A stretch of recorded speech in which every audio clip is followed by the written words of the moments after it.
بسم الله الرحمن الرحيم. Assalamualaikum warahmatullahi wabarakatuh. Waalaikumsalam warahmatullahi wabarakatuh. Pak Ustadz, saya seorang ibu rumah tangga dan mempunyai anak dan suami. Ya sudah pasti. Disebut ibu karena ada anak. Dalam rumah tangga pasti ada suami. Demikian sebaliknya. Baik, suami saya bekerja dengan cara tidak halal dan jauh dari agama. Pertanyaan saya, bagaimana membimbing suami supaya dekat ke agama? Ya bimbing. Dan apakah saya harus bekerja dan meninggalkan anak-anak untuk memperoleh rezeki yang halal, tapi suami tidak mengizinkan? Apa yang harus saya perbuat, Pak Ustadz? Dan apa saya menuruti suami atau saya coba untuk bekerja? Pertama, pasti ada hikmah di balik setiap kejadian yang Allah tetapkan untuk kita lalui.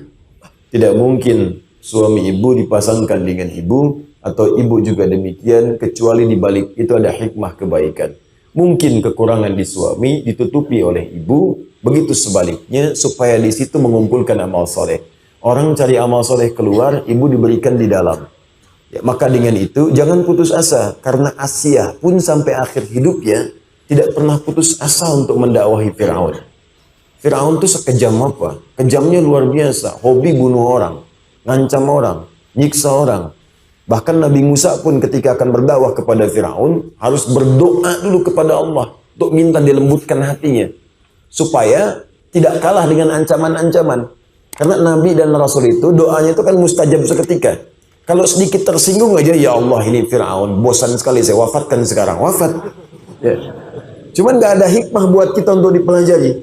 Karena itu beliau berdoa, Rabbi syrahli sadri wa yassirli amri wahlul 'uqdatam min lisani yafqahu qawli. Itu doa mustajab, ya, doa yang diperintahkan dan diisyaratkan dalam Al-Quran. Karena perbuatan setiap nabi sebelum-sebelumnya, jika dia berisi informasi memiliki lafaz yang umum, artinya petunjuk bagi kita saat ini untuk bisa kita amalkan dalam kehidupan. Karena itu seringkali diakhiri dengan redaksi-redaksi contoh bagi orang-orang di masa depan yang dikumpulkan kemudian pada Nabi Muhammad SAW, dilengkapi dan diajarkan kepada kita. Karena itu ketika Allah mengisahkan kisah Nabi Ayub, ujungnya ditutup wa dzikra lil abidin. Jika ada hamba-hamba yang soleh sama sakit seperti Ayub, amalkan amalan Ayub, maka aku akan sembuhkan ia seperti aku menyembuhkan Ayub alaihissalam.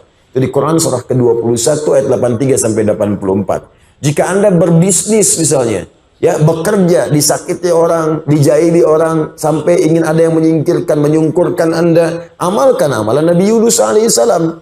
Jika ada yang mengatakan seperti itu, kata Allah, maka saya akan selamatkan dia. Wa kadzalika nunjil mu'minin. Jika ada orang beriman mengamalkan amalan zikir seperti Yunus alaihissalam, aku akan berikan keselamatan dan kesuksesan yang sama seperti aku berikan kepada Yunus. Karena itu yang pertama, apa yang harus ibu kerjakan, jangan putus asa. Mungkin di situ ada bagian pahala terkumpul untuk mendapatkan surga yang ibu dambakan. Alhamdulillah. Pertama berdoa kepada Allah Subhanahu wa taala. Bangun malam, tunaikan tahajud. Selepas tahajud, bersujud, minta kepada Allah Subhanahu wa taala. Ya Allah, tidaklah Engkau titipkan suami saya ini kepada saya kecuali ada hikmah kebaikan. Alhamdulillah Engkau titipkan kepadaku bukan pada perempuan-perempuan lain. Ya Allah, lapangkan jiwaku supaya tidak menjadikan apapun yang terjadi padanya sebagai beban kepadaku, tapi bagian dari nilai-nilai ibadah kepadamu untuk mendapatkan bekal pahala sebelum pulang kepadamu. Ya Allah, lapangkan jiwaku sehingga ketika menerima kalimat-kalimat yang tidak berkenan, bisa lapang semua hati ini dan bisa diobati dengan kalimat-kalimat yang baik. Berdoa yang baik. Ini bagian yang pertama. Boleh Anda bacakan Rabbi syrahli sadri wa yassirli amri wahlul 'uqdatam min lisani yafqahu qawli. Ya Allah, dengan rahmat-Mu yang menyayangi setiap hamba-Mu, dengan petunjuk-Mu yang Kau janjikan memberikan kebahagiaan setiap hamba-Mu, maka aku memohon kepadamu ya Allah yang tidak pernah menyalahi janjinya. Ya Allah, mohon berikan petunjuk kepada suami saya. Ya Allah, mohon lembutkan suami saya. Ya Allah, Engkau yang dengan rahmat-Mu melebihi murka-Mu, Engkau yang menginginkan hamba-Mu mendapatkan surga-Mu. Kami mohon ya Allah, jangan biarkan keluarga kami terjerembab pada hal-hal yang engkau haramkan. Minta kepada Allah, doa dulu. Doa. Malam minta. Ya setelah itu apa yang terjadi? Kemudian duduk pelan-pelan. Sampaikan dengan cara-cara yang baik. Ya tegaskan kepadanya pelan-pelan. Pak, apa yang dihasilkan seperti ini, toh pada akhirnya semua kita akan kembali kepada Allah Subhanahu wa taala. Ada saatnya kita akan pulang. Apa bekal yang kira-kira kita akan bawa? Ah, biasanya kalau haramnya terlampau banyak, itu antipati pertama kali, awal-awal, tapi nggak apa-apa. Ah, udahlah, ya jangan jadi ustazah. Biasanya awal-awal demikian, tapi nggak apa-apa, pelan-pelan, ya. Lalu pelan-pelan diproses. Kalau tetap yang dibawa itu haram, hal-hal yang tidak baik, baik. Sekarang timbang, apakah saya harus bekerja, Ustaz? Hukum mencari nafkah itu ada pada suami. Tapi kalau kemudian dibawa menjadi tidak baik dan berpotensi buruk dalam kehidupan, maka boleh si ibu itu, misal, ya, dia menyalurkan sesuatu yang tidak sekiranya mengganggu tugas dan kewajiban dia di rumah tangganya untuk anaknya. Misal, Anda bisa buat kue, Anda bisa bikin kue. Anda tidak meninggalkan anak Anda pada saat itu, kewajiban Anda ada.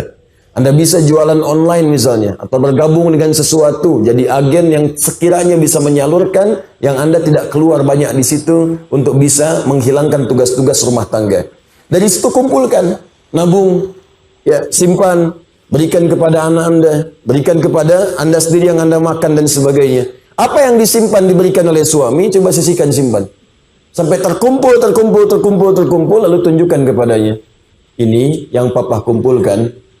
Boleh jadi kemudian tidak banyak membawa manfaat untuk kehidupan kita. Silahkan Pak, mau sebanyak apa lagi, Pak simpan saja. Untuk kebutuhan kita, untuk makan dan sebagainya, Alhamdulillah Allah kirimkan dari sisi-sisi yang lain. Cara seperti itu, boleh jadi akan membuat suami sadar, dan mungkin setidaknya bisa berpikir kemudian hari, bahwa apa yang dikerjakan tidak akan membawa manfaat dalam kehidupan. Maka saya berkata kepada para suami yang hadir pada saat ini, bertakwalah kepada Allah Subhanahu wa taala. Jangan biarkan dosa hadir di rumah tangga karena peran Anda yang mungkin terbawa sampai dengan menghadap kepada Allah Subhanahu wa taala. Allah taala a'lam bis-shawab. Rabbin fa'ana bima 'allamtana, Rabbi 'allimna alladzi yanfa'una. Bita'allumi wa tawassalna bita'limi antarzuqanal wasi'a wa antarzuqanal amanah